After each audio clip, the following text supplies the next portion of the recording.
Buenas tardes. Esta entrevista que vamos a celebrar hoy con Manuel Menchón forma parte de las actividades de la Fundación Espacio Público, un espacio de estudios, investigación y debate que es muy plural y que aborda pues, los temas, digamos, que más afectan a nuestra sociedad en el mundo de hoy. Los pueden visitar en espacio-público.com o en el Diario Público, donde todos los días aparece una sección con los debates que mantenemos. Y lo primero es que queríamos es agradecer a Público Televisión y al Diario Público su colaboración con esta fundación y con este espacio.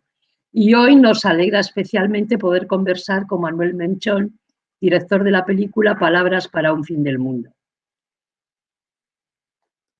El tema de fondo de esta película es la brutal manipulación del franquismo, la utilización que hizo de la calumnia y la mentira para manejar y manipular a la población. Todo esto puede parecer una cosa del pasado, pero implica también una reflexión sobre nuestro presente y sobre nuestro futuro. Palabras para un fin del mundo destapa cómo fue en realidad la muerte de Unamuno y apunta a que en realidad pudo ser asesinado por un falangista. Y esto no es una ocurrencia del director, sino el resultado de una investigación minuciosa y decisiva que se ha prolongado a lo largo de más de una década. Se han utilizado pruebas que no se conocían, documentos inéditos, hasta que se ha realizado esta película 84 años después, y esto nos permite conocer cómo fue la propaganda franquista que se ocupó de explotar hasta el propio día de la muerte de Unamuno su figura en una de las, pues de lo que podríamos llamar hoy fake news en inglés, en castellano, mentira falsa, de toda nuestra historia que sigue vigente. Antes de empezar, quería presentaros a Manuel Menchón. Manuel es director, guionista y realizador. En 2009 hizo su primer largometraje, el documental Malta Radio, con el que recibió el premio al mejor documental en festivales como Miradas Doc o de Toulouse, Francia, o Extrema Doc. Y también participó en nuestros certámenes internacionales de documentales en México, en Milán y en Italia. En 2016 dirigió y escribió el largometraje La isla del viento, que se acerca, es una película de ficción, pero trata del destierro de Unamuno en Fuerteventura. La película se estrenó internacionalmente en el Festival del Mar de Plata de Argentina, donde obtuvo el premio especial del jurado y tuvo su primer presentación nacional en el 19 Festival de Málaga, antes de estrenarse en salas comerciales. Y bueno, Manuel, buenas tardes. Se habla ya mucho. Buenas tardes.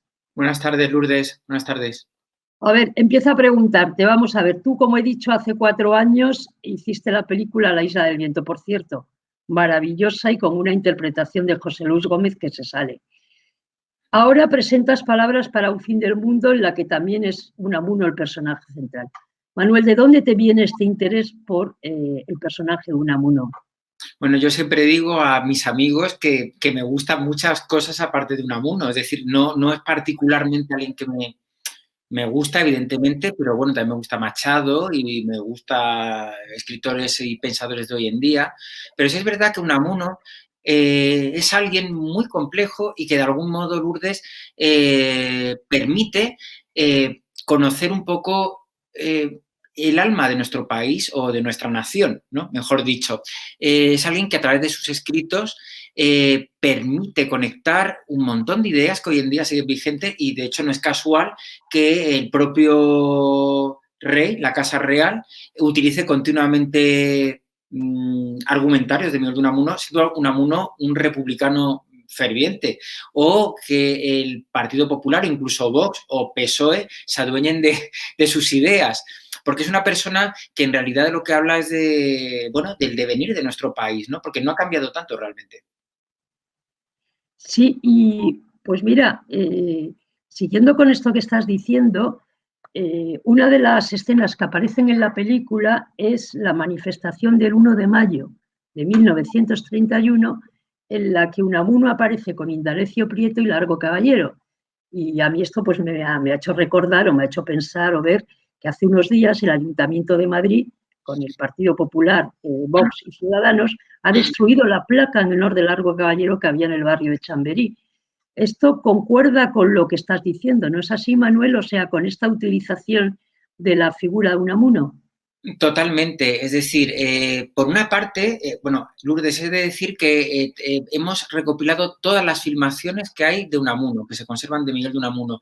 Y la primera que se conserva es de una manifestación del 1 de mayo, en la cual efectivamente está con Indalecio Prieto, con Largo Caballero, una manifestación obrera. Y es sobrecogedor de repente ver esas imágenes y ver bueno, el recuerdo o el no recuerdo, mejor dicho, que se tienen de estas figuras, de estas personalidades y del uso que luego se han hecho y se están haciendo actualmente de ellas. Y pongo, por ejemplo, Lourdes, que el único campo de concentración que a mí me consta, que yo sé que tiene nombre de hombre, nombre de persona, es un campo de concentración que estuvo operativo del año 39 al 42, creo, llamado Campo de Concentración Miguel de Unamuno, que estaba en Arganzuela y que hoy es un colegio público. Y quiero decir con esto que se apropiaron de la imagen de Miguel de Unamuno, que era un representante de la República, y es una imagen que a día de hoy sigue en cierto modo secuestrada por un tipo de relato interesado, ¿no? De una forma de contar la historia. Terrible, ¿no? O sea, acaban con tu vida, pero es que acaban también, de alguna manera, con tu fama. Y relacionado con lo que estabas diciendo, Manuel, de la película, de la documentación que has conseguido, bueno, hay documentos inéditos impresionantes. A mí, por ejemplo, uno de los documentos, una de las imágenes que salen, que apenas se conocen, es la quema de libros por parte del bando franquista que se hizo en algunas ciudades españolas. Tú has hecho un trabajo de investigación extraordinario. ¿Cómo has conseguido dar con esta documentación? Y también Mira, te quería preguntar, la película está rodada en blanco y negro, pero aparecen en color las banderas, cualquiera de las banderas, la republicana, la de los franquistas, aparece en color. Y también aparece en color precisamente la quema de libros. Eh, esta película, digamos que lo mediático ha sido el tema de la muerte de Unamuno, pero en realidad es una película que lo que indago es sobre la historia de nuestro país y cómo se ha contado la historia de nuestro país.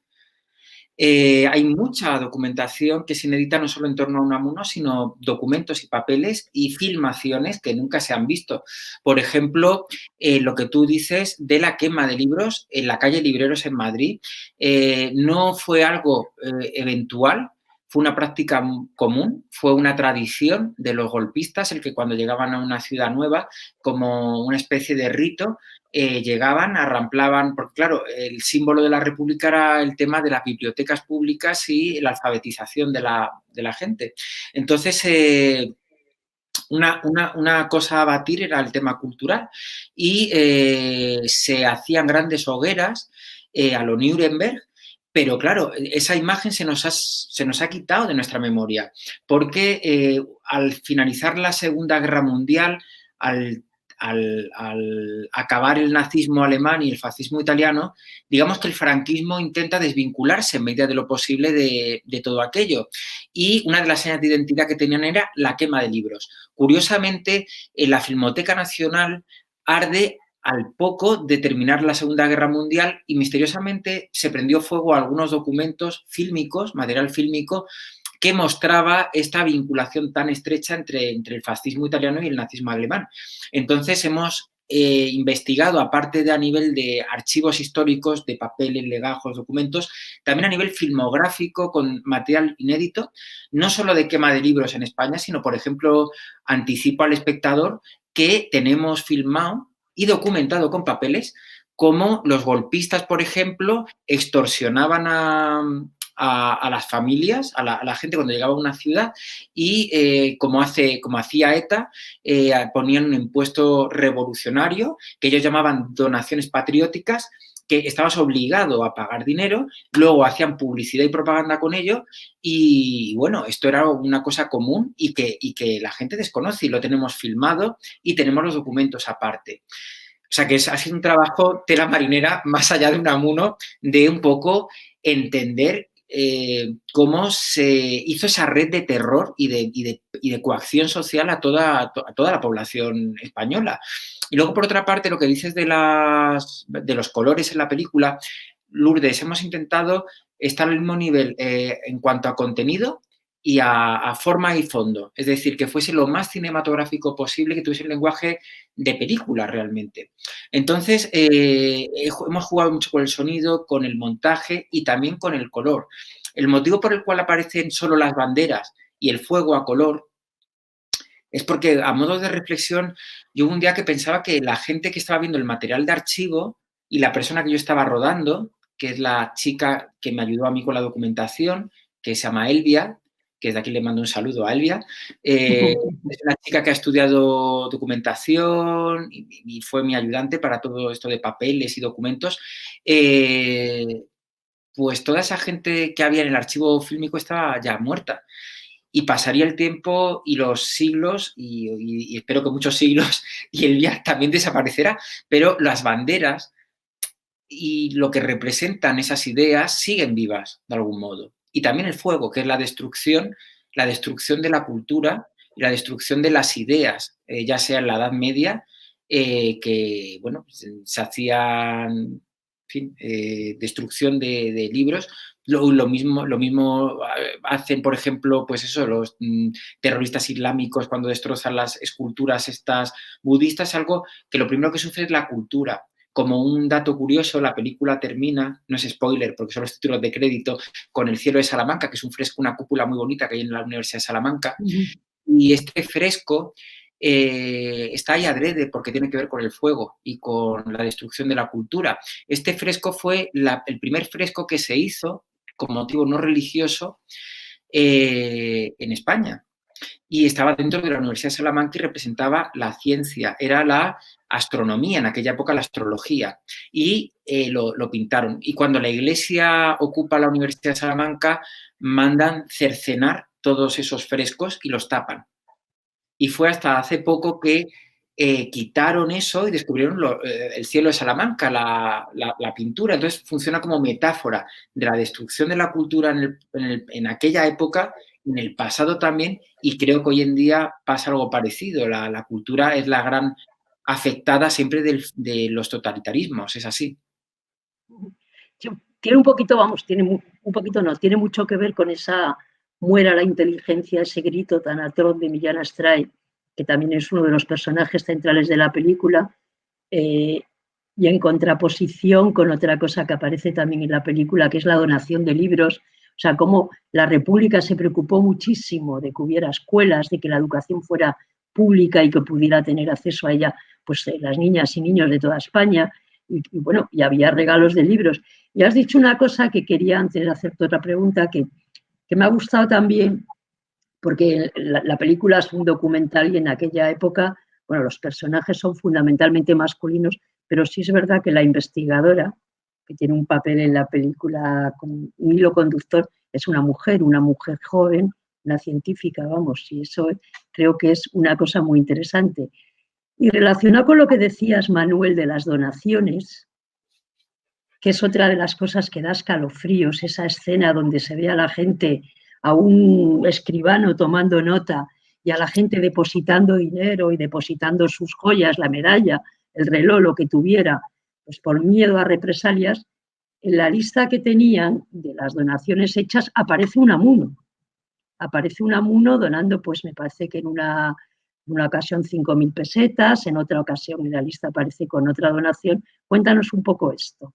Sí, bueno, has lanzado tres cosas. Voy a retomar por lo último y termino con cómo has empezado.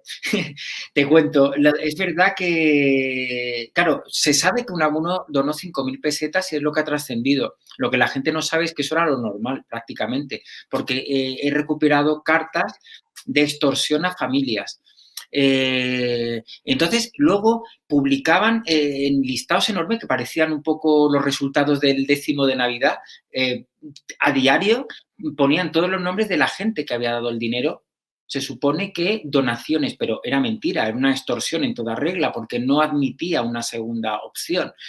Por otra parte, a los funcionarios y a los jubilados, Unamuno era jubilado, les retenían el dinero. Es decir, aunque tú no quisieses pagar, te retenían el dinero. Pero hay otra cosa, Lourdes, muy importante, y es que lo que hemos encontrado es que en muchas ciudades, cuando había alguien importante, de fama, como podía ser Unamuno o alguien relevante, los empresarios o los terratenientes, para congraciarse con los golpistas, pagaban, aparte de su parte, pagaban el dinero de firmas para que figurase en el periódico. Eso pasó con amigos de Unamuno y posiblemente fue lo que pasó con Unamuno, porque la clave es que Unamuno entrega el dinero a los 5 días de recibir la carta y Unamuno no tenía ese dinero en el banco, es decir, no disponía de esa liquidez. Entonces, bueno, luego por otra parte es escalofriante porque vemos en la película esos listados inmensos que no solamente figura Miguel de Unamuno, sino que parece debajo de Miguel de Unamuno el niño Moisés da 5 pesetas, un amante de su patria da 10 pesetas, un ama de casa como que se lo inventan, ¿no? Eso por una parte. Luego, por otra parte, el tema que decías, Lourdes, de Elvia, de lo de la mujer, efectivamente, me di cuenta que la película está contada por sus protagonistas, cada palabra que aparece en la película son de sus protagonistas, es decir, cartas, telegramas, discursos, todos son de ellos, no hay nada mío del guión. Es decir, tú puedes estar o no de acuerdo, pero estarás de acuerdo o no con lo que dice Millán Astray o Unamuno. Pero te das cuenta en ese momento de lo silenciada que han sido las mujeres y la poca presencia. Entonces me parecía clave el que la persona que ordena y descubre y tapa los agujeros del queso de Gruyère de la historia sea una mujer joven, una científica. Y yo hablé con Elvia, que no es actriz, y ella me dijo que se sentía muy orgullosa porque además precisamente su profesión, que es investigación y organización de archivos, suele, sus amigos cuando lo cuenta creen que es un trabajo como de señor mayor, de viejuno. Y no, me parece bonito que sea una chica joven que como Ariadna va tirando del hilo y desenmarañando ese laberinto que hay, porque en realidad, si os dais cuenta, quien ha visto la película, la parte del presente está rodada como a nivel laberíntico. Hay muchos pasillos, estanterías, escaleras de espiral que suben, que bajan. Es como un poco como las bibliotecas de Borges, y esta chica es la que va un poco yendo a esos documentos, poniendo orden e intentando comprender qué pasó, ¿no? Y ya por último, Lourdes, como empezabas, el Muere a la inteligencia de Millán Astray, hemos descubierto por primera vez que Millán Astray, efectivamente, como defiende los legionarios, no dijo muere la inteligencia. Pero es que fue mucho peor que eso, porque eso es demasiado poético. Muere la inteligencia es como a qué huelen las nubes, ¿no? De Isaac Coixet. Es decir, no es nada, es una abstracción.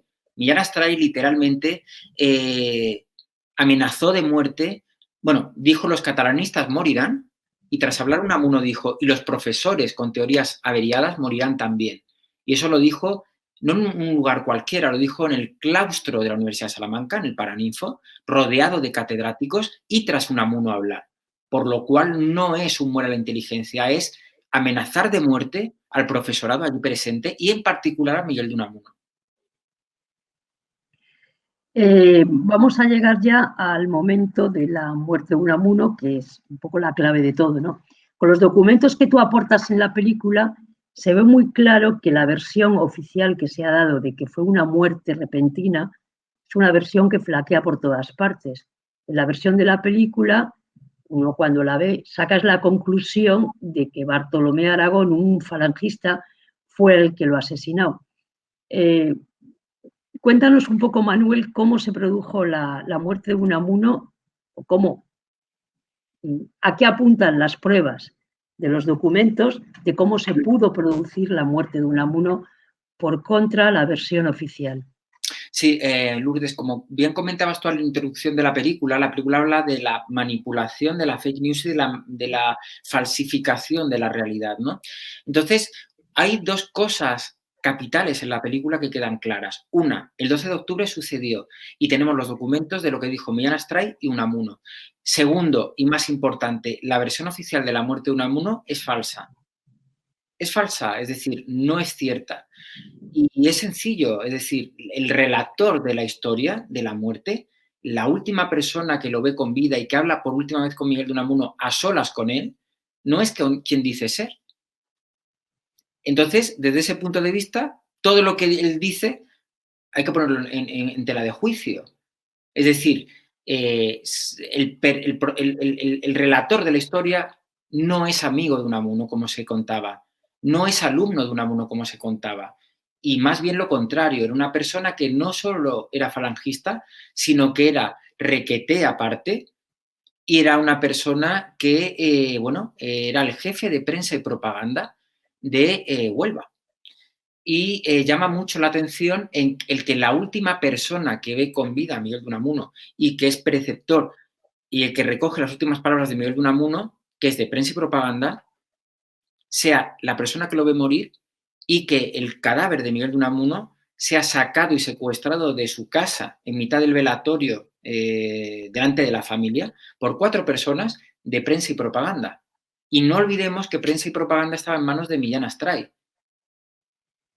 Entonces, estos son indicios, pero luego yendo a los documentos post-mortem de Miguel de Unamuno, cada uno de los documentos legales expedidos, cada uno es irregular. O sea, hay 3 documentos y llenos de irregularidades todos de cabo a rabo. Esto no es cosa mía, no es una ida mía de pinza, es decir, he ido a catedráticos especializados en Derecho de los años 30 y he ido a forenses especializados en analizar documentos legales de aquella época y ellos mismos es que no comprenden, no se sostienen, son todos irregulares.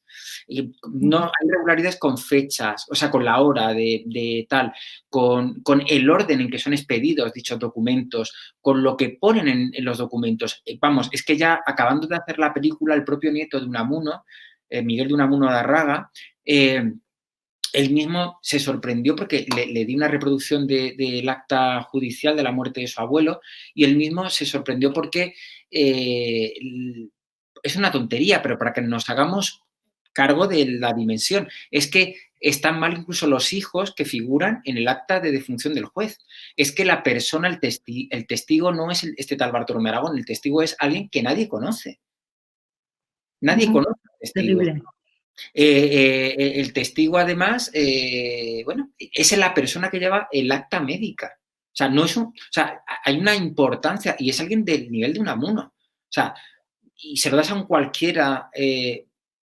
Luego, por otra parte, las fotos que hay del entierro de Unamuno llama la atención en que, son propagandísticas, porque están 4 personas de prensa y propaganda que eran muy importantes en aquella época, entre ellos Miguel Fleta, que era una estrella del bel canto, una persona muy popular en lo que hoy serían las noticias de sociedad, de alta sociedad, que de hecho protagonizó una película con Millán Astray y con Franco en los años 20, Fleta, Franco y Millán Astray, y ellos hacen las fotos con el ataúd cargando, pero no hay amigos ni familiares en esas fotos. Solo hay una foto en el cementerio en el cual Lourdes está un hijo de Unamuno al fondo.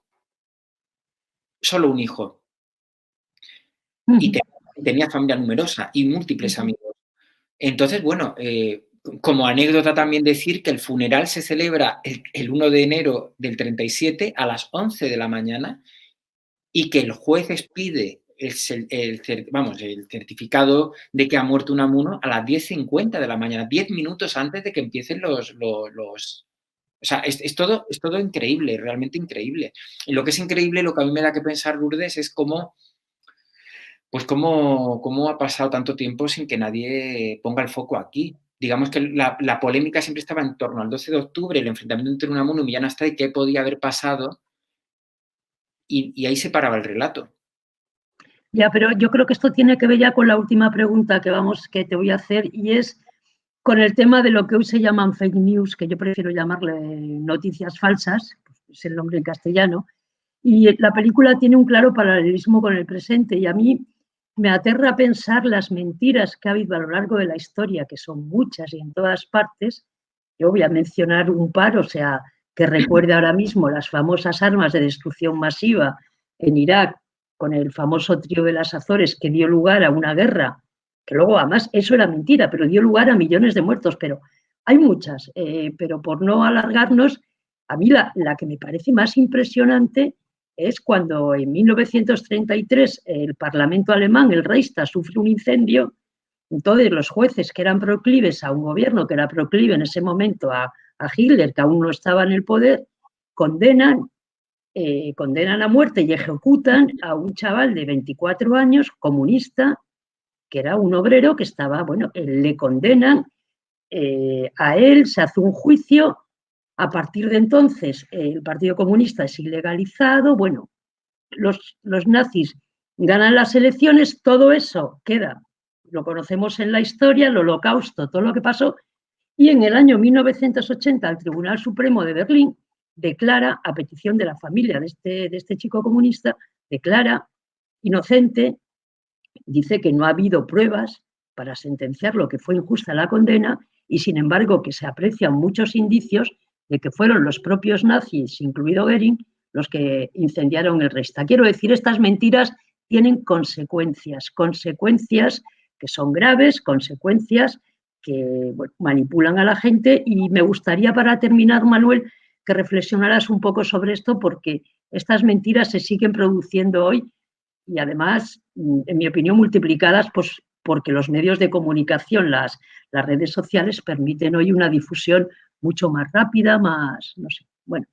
Sí, realmente el eje de la película es ese, Lourdes. Aciertas bien, no es la muerte de Unamuno, es eso en concreto. Y eso eleva a la película a la categoría de tragedia griega.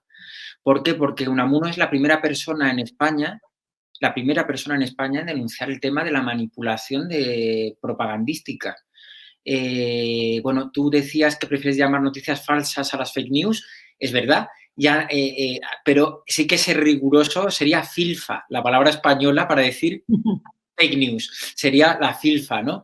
Entonces, claro, y en España comienzan precisamente con Millán Astray, en los años 20. ¿Por qué? Porque, ¿qué sucede? Que tras las derrotas militares de España en Marruecos, empiezan a haber levantamientos de las clases obreras de no querer mandar a sus hijos a la guerra de Marruecos. Entonces, se crea la Legión. El fundador de la Legión es Millán Astray. Y claro, la Legión se alista a la gente voluntariamente, para lo cual tienen que hacer publicidad y propaganda. Y entonces Unamuno empieza a alertar a la gente joven de el peligro que entraña el que la gente joven empiece a tener ideas cinematográficas, dice él, el que iba a una realidad paralela, lo que hoy llamaríamos casi una conspiranoia, porque ya empezó el tema del tema judeo-masónico y todas estas cosas, ¿no? Y él ve que eso de repente empieza a despegar, a tener una fuerza monumental en Italia y en Alemania. Y él empieza a criticar y atacar todo aquello, alertando a sus alumnos, a la gente joven, de no os dejéis engañar, desde los años 20. Y él va viendo cómo esto viene. Y esto viene hasta su casa, hasta Salamanca, porque las primeras ciudades ocupadas por los golpistas es Salamanca. Y Salamanca se convierte en una campana de irrealidad que cubre la ciudad entera, y que lo primero que toman son los medios de comunicación, la radio, y no olvidemos que Millán Astray crea Radio Nacional de España en el Palacio Anaya, curiosamente donde tenía Unamuno su despacho. Entonces, claro, es algo terrorífico, o sea, porque es que no es solamente que él lo denuncia, es que él es fruto ideológico de esa manipulación y su propio cuerpo es fruto de esa manipulación y de esa falsificación.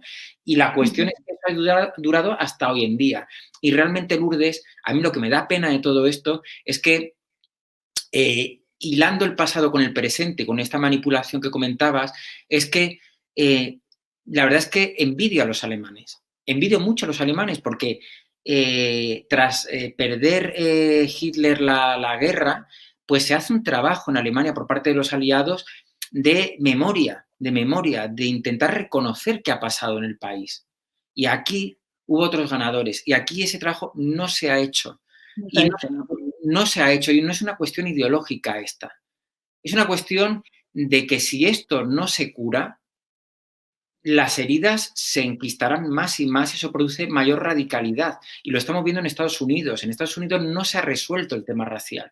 Y es lo que está haciendo que la división sea mayor cada vez y que precisamente las manipulaciones, las filfas o fake news crezcan y haga que la gente cada vez se polarice más. Porque como no se ha trabajado eso, pues es que eso prende como la pólvora.